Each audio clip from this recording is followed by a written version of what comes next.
Terrifié mais curieux, il observa son environnement. Les gens le dévisageaient, surpris par son apparence. Vêtu de peau de bête, la lance à la main, Badr ressemblait à un personnage échappé d'un musée. Pensant qu'il s'agissait d'un acteur ou d'un artiste de rue, certains passants prirent des photos avec lui.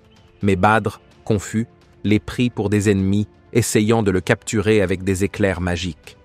Alors qu'il cherchait à fuir cette étrange contrée, un jeune homme nommé Karim, étudiant en anthropologie, le trouva.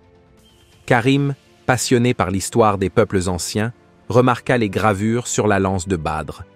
Curieux et intrigué, il l'aborda, mais la langue archaïque de Badr rendit leur communication difficile. Karim, toutefois, comprit rapidement qu'il n'avait pas affaire à un acteur.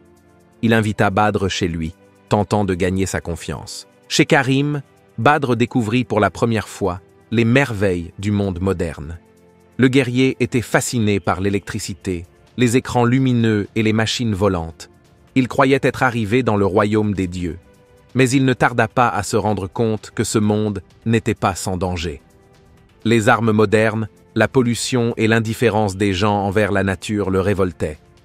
Karim, en étudiant les récits de Badr, réalisa que le vortex lumineux qu'il avait transporté était probablement lié à l'artefact qu'il avait touché.